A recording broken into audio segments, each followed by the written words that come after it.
नमस्कार, आप देख रहे हैं हमारा खास कार्यक्रम इलेक्शन 2024 और आज हमारे साथ स्टूडियो में हैं कांग्रेस से पूर्व विधायक मनीषा पवार और भारतीय जनता पार्टी से इंदिरा राजपुरोहित जो महिला मोर्चा की प्रदेश कार्य समिति सदस्य हैं और मनीषा जी जोधपुर शहर जिला महिला कांग्रेस की अध्यक्ष भी हैं। आप दोनों का बहुत बहुत स्टूडियो में स्वागत है। और लोकसभा चुनाव की मनीषा जी आपसे शुरू करते हैं। कैंपेन चल रहा है, आप लोग कैंपेन में लगे हुए हैं, सब लोग बड़े नेता कैंपेन में लगे हुए हैं। क्या लग रहा है आप जब लोगों के बीच जा रहे हैं, लोगों से बात कर रहे हैं, तो क्या मैसेज आ रहा है, क्या आपको क्या लग रहा है? सबसे पहले तो मैं सभी जोधपुर वासियों को नमस्ते करूंगी। देखिए 2024 का लोकसभा चुनाव का बिगुल बज चुका है, प्रत्याशी घोषित हो चुके हैं। कांग्रेस की तरफ से करण सिंह जी उचाड़ा है जो कि बहुत लंबे संघर्ष के बाद कांग्रेस ने उनको जांच परख के टिकट दिया है, एक नया चेहरा है। और हम कह सकते हैं कि जो कि धरती के ऊपर जमीनी कार्यकर्ता के रूप में काम करके ऊपर कर आया है।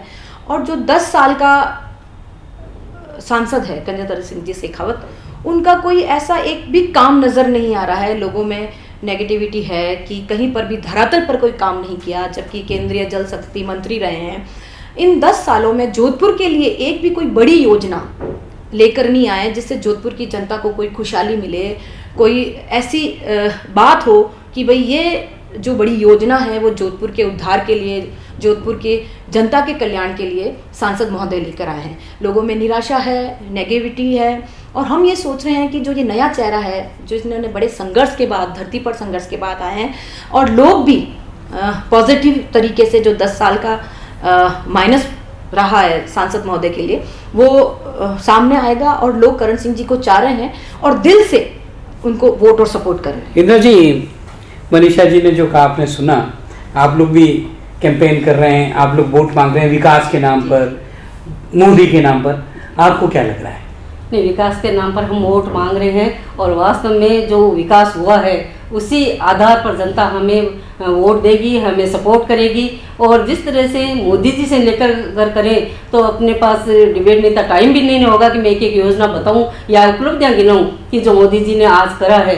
जो 60 साल 70 साल में कांग्रेस ने कर पाई वो 10 साल में मोदी जी ने कर दिखाया। ये सब जानते हैं, ये तो कांग्रेस वाले भी जानते हैं। और रही बात गजूबन्ना की कि उन्होंने 10 साल में तो एयरपोर्ट का विस्तार आज गजूबन्ना ही लेके आए। अपने यहाँ खूब सांसद रहे लेकिन कभी ऐसा नहीं हुआ। आज धरातल पर काम कैसे नहीं हुआ? एयरपोर्ट का विस्तार हुआ, एलिवेटेड रोड गजूबन्ना लेके आए। और भी कई योजनाएं हैं, जैसे सारी योजनाएं अपने बीजेपी के टाइम में आई है। हाँ, ये कह सकते हैं कि कहीं अगर जल शक्ति मंत्री होने के नाते उन्होंने यहाँ बजट भी, राजस्थान का सबसे ज़्यादा बजट राजस्थान राज्य का रहा, लेकिन दुर्भाग्य से कांग्रेस सरकार होने के नाते श्रीमान मुख्यमंत्री जी अशोक जी गहलोत ने वो धरातल पर जो बजट लाए थे वो उतार नहीं पाए। इससे जनता को ऐसा ही लग रहा है कि भी गजूबन्ना ने जितना राजस्थान को मिलना चाहिए था पानी वो नहीं मिला पाए। लेकिन जस्ट जो ही भाजपा सरकार बनी और हाथों हाथ उन्होंने SRP की वो करके योजना और लागू कर दिया और जल्दी गांव-गांव ढाणियों तक पानी पहुंचेगा निश्चित तौर पर। मगर कांग्रेस तो इसी मुद्दे को चुनाव में लाई है कि डेवलपमेंट नहीं हुआ जोधपुर का। डेवलपमेंट हुआ कैसे नहीं हुआ है? डेवलपमेंट खूब, जहाँ कहीं ये दिखते थे राजमार्ग दिखते थे, कहीं आसपास में दिखती थी सड़कें, सिंगल रोड चलती थी। आज 6 लाइन बनी है, 4 लाइन बनी है, जगह जगह से गाँवों को, ढाणियों को सड़कों से जोड़ा गया है। तो ये सारी उपलब्धि बीजेपी की है। मनीषा जी, आप कह रहे थे कि कुछ काम नहीं किया और अभी इंदिरा जी ने जो बात बताई कि एयरपोर्ट का विस्तार, एलिवेटेड रोड की DPR और भी जो काम किए हैं वो बीजेपी सांसद के समय में हुए हैं 10 साल में, तो आप क्या कहेंगे? देखिए, ये तो मैं इंदिरा जी से कहना चाहूँगी कि जिस तरीके से कागजों में, ख्वाबों में और बातों के माध्यम से जो DPR बनी है, हम बात करें एयरपोर्ट विस्तार की, अभी तक तो एक पत्थर भी नहीं लगा मेरे ख्याल से। 10 साल बीजेपी सरकार को दिल्ली में हो गया और 10 साल ही सांसद महोदय को हो गया। आप देखिए, केवल और केवल किताबों में, कागजों में विस्तार करने से विस्तार नहीं होगा। विस्तार जमीनी स्तर पर होना चाहिए। जहाँ तक हम एलिवेटेड रोड की बात करें, ढोल बज गए, बैनर्स लग गए कि एलिवेटेड रोड आ रही है, रोड आ रही है। और जब इन्हीं के सांसद महोदय वहाँ जाकर पूछते हैं एप्लीकेशन के माध्यम से, तो इनके मंत्री नितिन गडकरी जी कहते हैं मेरे पास भी कोई चिट्ठी नहीं आई। अब वापस डीपीआर बन रही है। आप देखिए जहां 5,000 करोड़ का प्रोजेक्ट था वो कई हजारों करोड़ों गुना बढ़ गया है और अभी तक डीपीआर ही बन रही है। कहाँ उतरी धरती पर? 10 साल हो गए। आपने एयरपोर्ट से लगाकर, झालामण से लगाकर, हाउसिंग बोर्ड तक बैनर्स लगा दिए, डीपीआर बन चुकी है। और अभी फिलहाल चुनाव से पहले जब नितिन गडकरी जी आए थे तब सांसद महोदय ने पूछा कि इसका क्या हुआ, कि इसकी डीपीआर अब बनेगी। तो झूठ और जुमले से और कागजों से सरकारें नहीं चलती है, सरकारें चलती है कोई झूठ, कोई आप धरती पर उतारो। हम धरातल पर काम करने वाली पार्टी है। भारतीय जनता पार्टी आज इतने सबसे नंबर 1 पे पहुंची है तो धरातल के काम पर ही पहुंची है, न कि बातों से और जुमलों से। जुमलों की सरकार तो मनीषा जी आप भी जानते हो कि जनता कहती है कि जुमलों की सरकार कौन सी है। न तो मोदी जी जुमले करते हैं, न गजू बना करते हैं। हाँ, अगर गजू बना के बारे में ये कहते हैं कि हंस के कहते हैं या कंधे पे हाथ रख कर सेल्फी लेते हैं, वो करते हैं, तो जनता से एक व्यवहार तो अच्छा है ना। ये तो है कम से कम कि व्यवहार, आज हर कार्यकर्ता के साथ उनका व्यवहार अच्छा है। वो हर कार्यकर्ता के साथ मिलते हैं, उठते बैठते हैं। उनमें कोई अपना बड़प्पन नहीं है कि भी मैं इस कार्यकर्ता के साथ फोटो नहीं खिंचाऊं या सेल्फी नहीं लूं या उसको कार्यकर्ता को मान सम्मान नहीं दूं।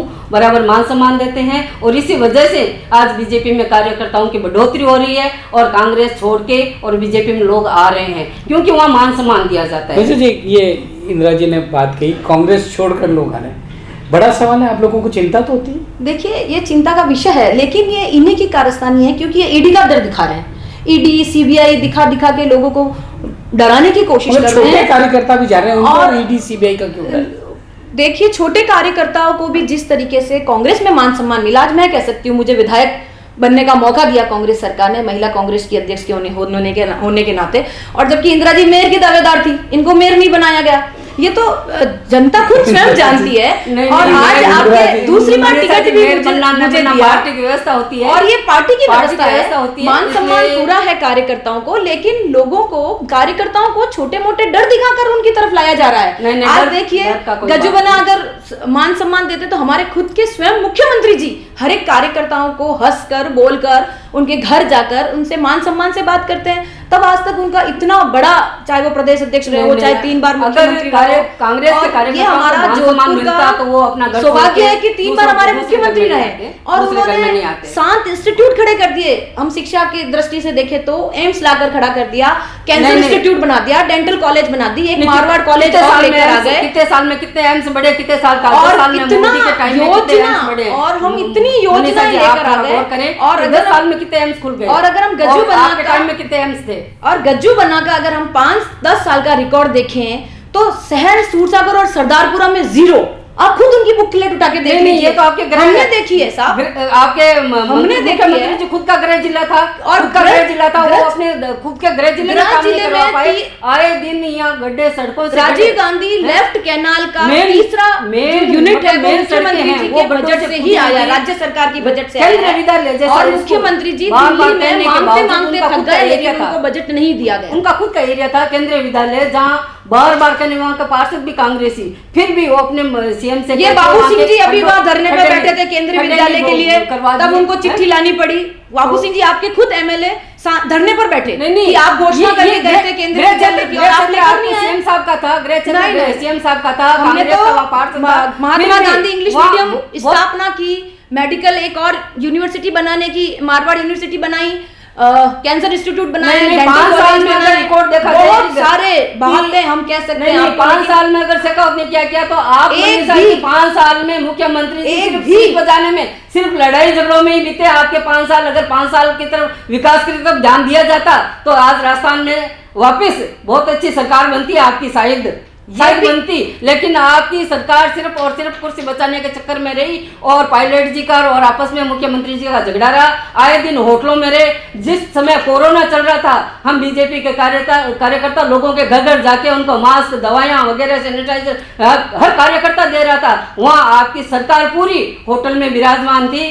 तो माफ करना, ऐसे फिर जनता वापस बख्शेगी नहीं कि भी ऐसी अगर महामारी में भी अगर सीएम अपने मंत्रियों के साथ, अपने विधायकों के साथ अगर होटलों में रहते हैं तो फिर वो जनता के सामने किस हिसाब से जाएंगे वापस। चलिए मैं दूसरे एक और सवाल पे आता हूँ।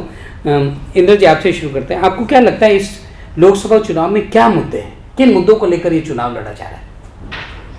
देखो गाँवों में तो है जो मुद्दे, सड़क पानी का ही रहता है और शहरों में तो जैसे कोई खास मुद्दे हैं नहीं, फिर भी जैसे जो मुद्दे हैं वो चल रहे हैं। जनता की जो मांग है, जैसे चाहे एयरपोर्ट का हो, चाहे ये अपने रेलवे लाइन का हो, तो रेलवे लाइन का, रेलवे प्लेटफॉर्म का देखो ना मनीषा जी, आप जानबूझकर अनजान मत बनो। रेलवे प्लेटफॉर्म का भी गजू बनाने की है, और ये केंद्र का काम है, रेलवे केंद्र से जुड़ा हुआ है, जो कोई राज्य सरकार का केंद्र रेल बजट में कोई काम नहीं है। तो एक बात बताऊं, है तो बीजेपी जो राज्य सरकार का काम है, स्कूलें खोलना, हॉस्पिटल तैयार करना और आम जनता को राहत पहुंचाने का काम जो मुख्यमंत्री जी ने किया है। हमने इंदिरा रसोई योजना खोली, लेकिन आपने उसमें 400 से 200 कर दिए। कोरोना के टाइम में 25 लाख का चिरंजीवी बीमा किया, आपने उसको हटाकर 5 लाख से 10 लाख कर दिया। सांसद महोदय ने यहाँ बेड, जो केंद्र की योजना है वो लानी पड़ेगी, आपको जनता के लिए लानी पड़ेगी। उनके लिए बेड और रेलवे का पूरा बजट केंद्र सरकार देता है, न कि राज्य सरकार देती है।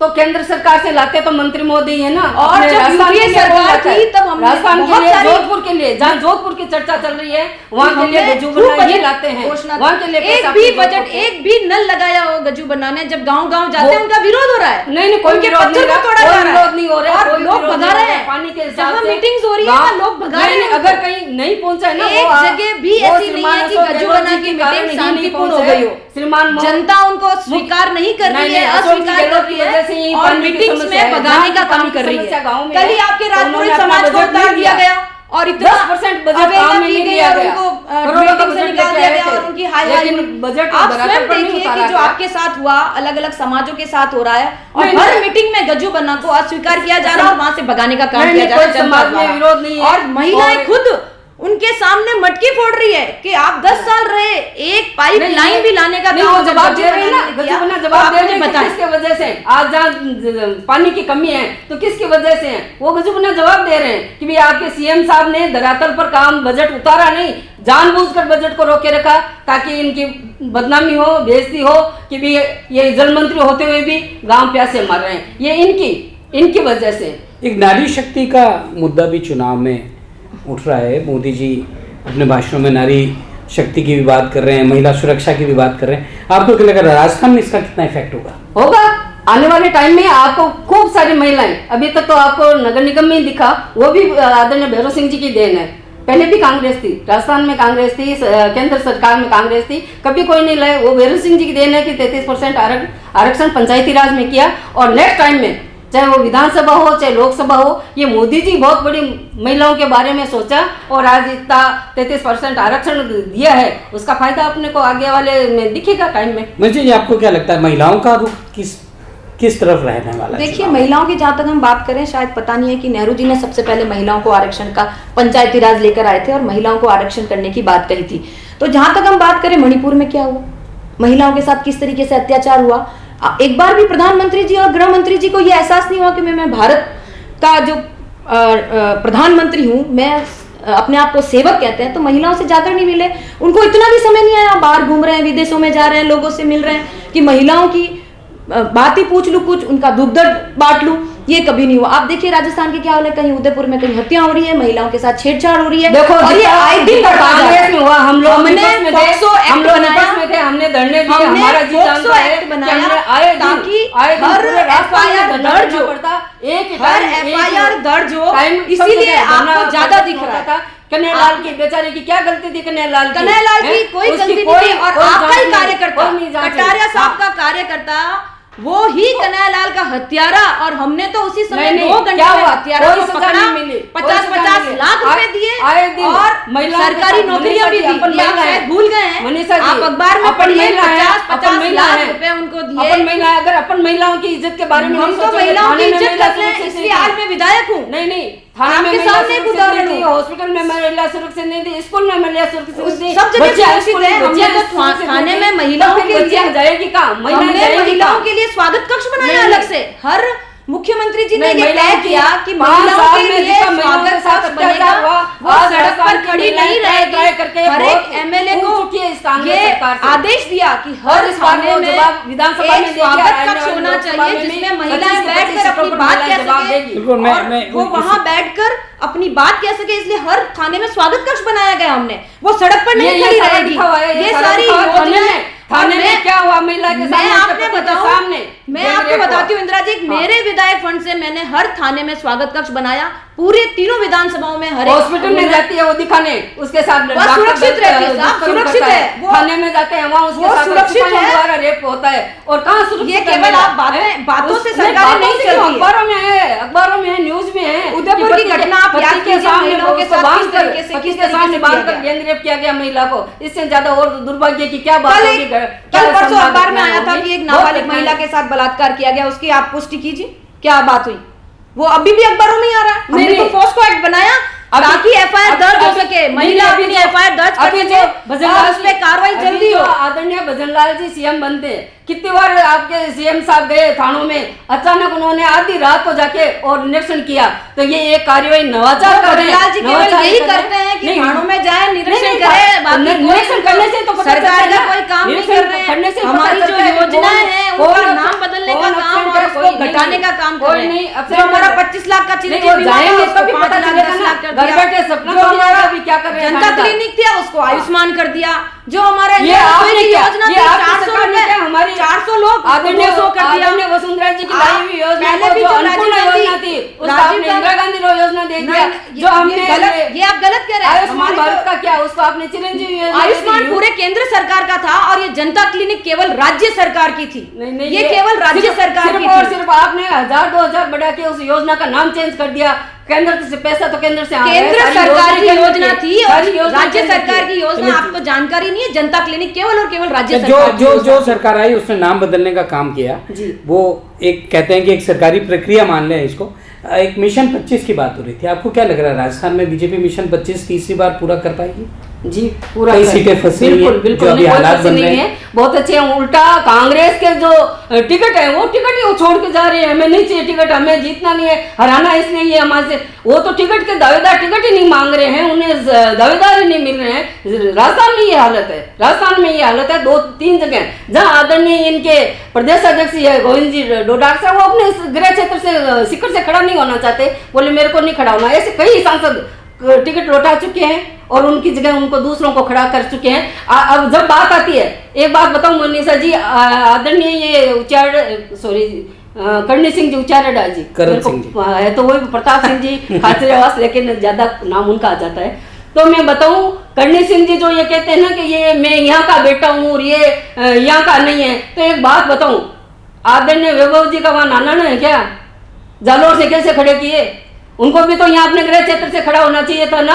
आप कैसे आए? पहले तो लेकिन पिछली बार अच्छी तरह से वो अपने बूथ पर हार चुके थे, इसलिए उन्होंने इस बार जालोर दे दिया, लेकिन जालोर में भी कोई उनको सम्मान नहीं मिलने वाला, ना उनकी कोई जीत होने वाली है। और 25 की 25 सीटें में खुद कह सकती हूँ मेरे विश्वास के साथ कि भी 25 की 25 सीटें हमारे। आपको क्या लग रहा है कांग्रेस की स्थिति पूरे प्रदेश की? देखिए प्रदेश में स्थिति बदलेगी और जिस तरीके से मोदी जी की जो बात ये लोग कर रहे हैं, आप देखिए किस तरीके से इनके झूठ उजागर हो रहे हैं, किस तरीके से खाते सीज किए जा रहे हैं दूसरी विपक्ष की पार्टियों के। कोई झूठ उजागर नहीं हो रहे हैं, झूठ बताओ तरीके से बॉन्ड ऐसे बॉन्ड देखिए आप किस तरीके से 6000 झूठ हुआ बॉन्ड। देखो आज बातें निकल रही है, जो जी घाटे में जा रही है, छापे में क्या हासिल नहीं हुआ, क्या हासिल नहीं हुआ। इतने सारे आरोप सिद्ध हो गया तब वो जेल में नहीं किए जा रहे हैं के हिसाब से जेल में एसबीआई को आपने कंट्रोल कर दिया, जो एसबीआई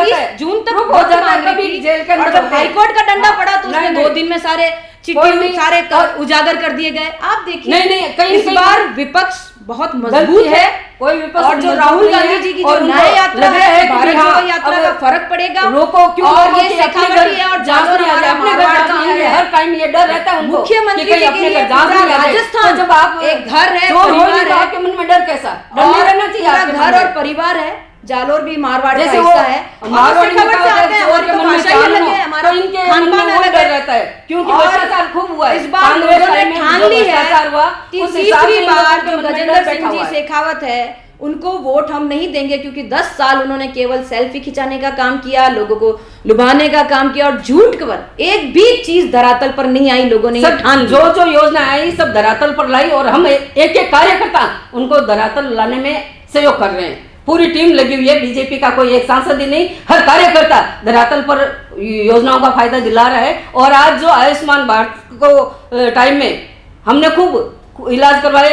आज एक महिला के नाते महिला सशक्तिकरण की, जैसे अभी अजय जी भाई साहब ने बात करी, महिला सशक्तिकरण में कांग्रेस ने क्या किया और मैं बीजेपी में क्या किया वो मैं बता देती हूँ। आज जो खुले में सोच जाती थी महिलाएं, इज्जत का सवाल होता था, उनके साथ क्या क्या नहीं होता था, ये आज तक कोई भी पार्टी के दिमाग में क्यों नहीं आई। सिर्फ कांग्रेस ने कई पार्टियां बनी है, कई पार्टियों के पीएम बने, लेकिन किसी के दिमाग में नहीं, ये सिर्फ मोदी जी के दिमाग में आई। जब स्वच्छ भारत का मुद्दा लिया गया तो भी विपक्ष वालों ने खूब हंसी उड़ाई कि पीएम झाड़ू लगा रहे, अरे पीएम झाड़ू लगा रहे चारों तरफ से, वो भ्रष्टाचार की भी झाड़ू लगा रहे हैं, वो गंदगी की भी झाड़ू लगा रहे हैं। तो आज जिस तरह से कोरोना का भी जो आज वैक्सीन लाए, तो अगर कांग्रेस का सरकार होता ना तो आधा भारत निपट चुका होता आज।